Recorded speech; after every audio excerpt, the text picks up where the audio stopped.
Roughly 330 feet of solid granite sit between the outside world and a facility that is not even finished yet. The rock was not a convenience of geography. It was a specification. Igneous granite, harder and denser than the sedimentary stone above every other nuclear site Iran has ever built, chosen because of what it does to a falling bomb. The site is called Pickaxe Mountain, and it was engineered to defeat the largest conventional weapon the United States has ever put on an aircraft. By that measure, it works.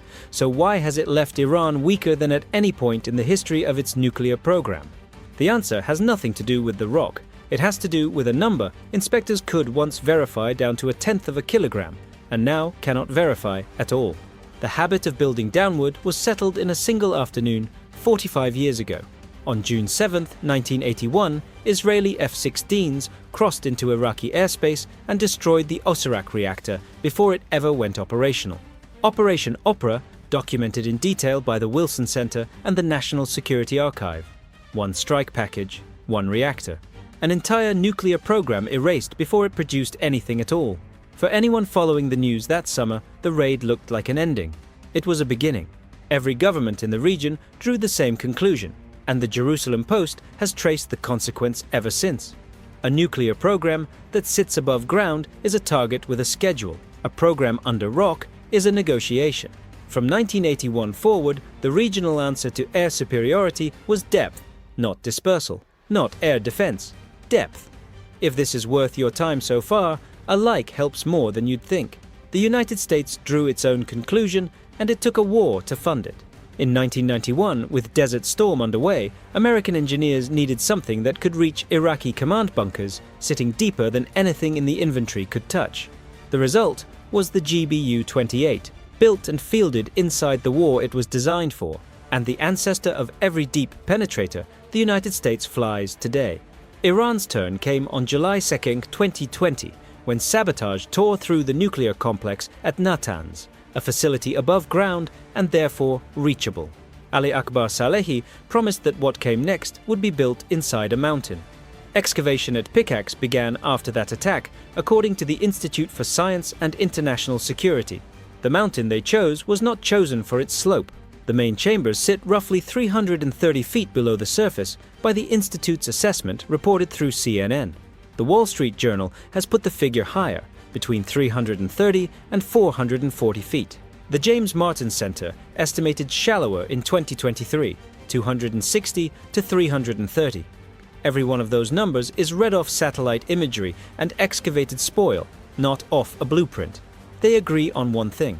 Whatever the exact depth, it is greater than anything Iran has buried before. 330 feet is not a basement. Turn a 30-story building upside down, sink it, and fill every floor with stone, and the arithmetic starts to look about right. Depth is only half the equation. The stone is igneous granite, with a compressive strength well above the sedimentary rock covering Iran's older sites. A penetrating weapon does not care about feet alone. It cares about what the feet are made of.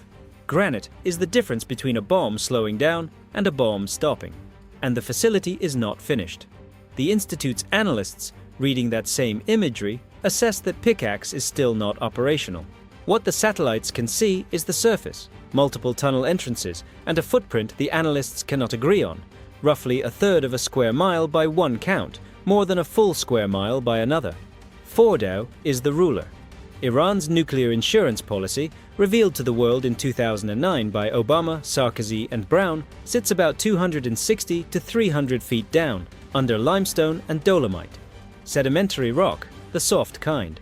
Pickaxe is deeper than Fordow, and it is under harder stone. That difference sounds small on paper. In bomb physics, it is not small at all. Limestone yields, granite argues, which brings in the weapon built for exactly this problem.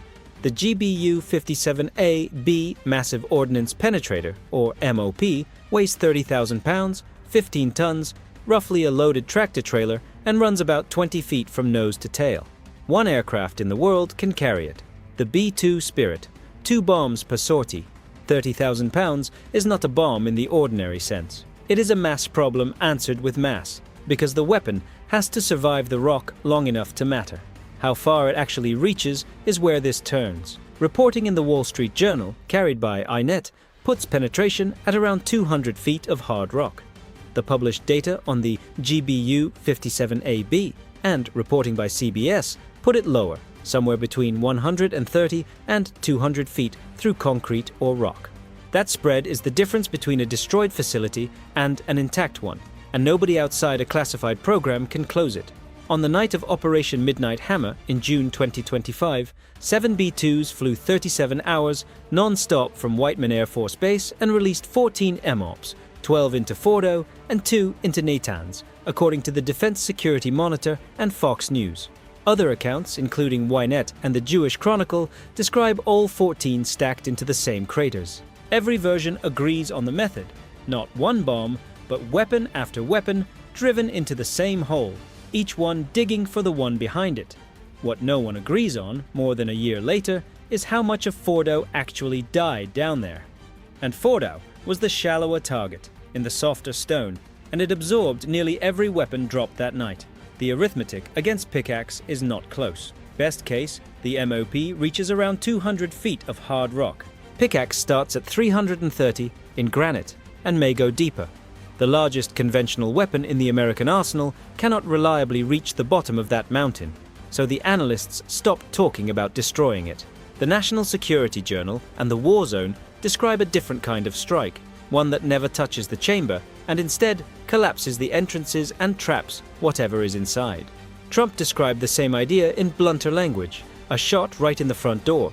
Sealing is not destroying. It buys time, and the time is measured against how fast a country can dig. Meanwhile, the Defense Threat Reduction Agency is already developing a next-generation penetrator, using damage data collected from Midnight Hammer itself. The mountain is being out-engineered while it is still being dug. But the bombs were never the hardest part of this. On February 27, 2026, in report Gov-TTT-26-8, the International Atomic Energy Agency verified exactly what Iran held: 440.9 kilograms of uranium hexafluoride enriched to 60% uranium-235. Just under 1,000 pounds of material, one short technical step below weapons grade. 440.9. The decimal point is the whole story, because a decimal point means somebody was standing in the room with a scale. Rafael Grossi, the agency's Director General, has stated what that quantity means. Enriched the rest of the way, it is enough for as many as 10 nuclear weapons. He has been equally clear about the limit of that statement. Possessing the material is not possessing a bomb, and the agency has never claimed Iran has one. The agency has also recorded the same anomaly in every quarterly report since 2022. Iran is the only non-nuclear weapon state inside the Non-Proliferation Treaty, producing uranium at 60%. Then it disappeared.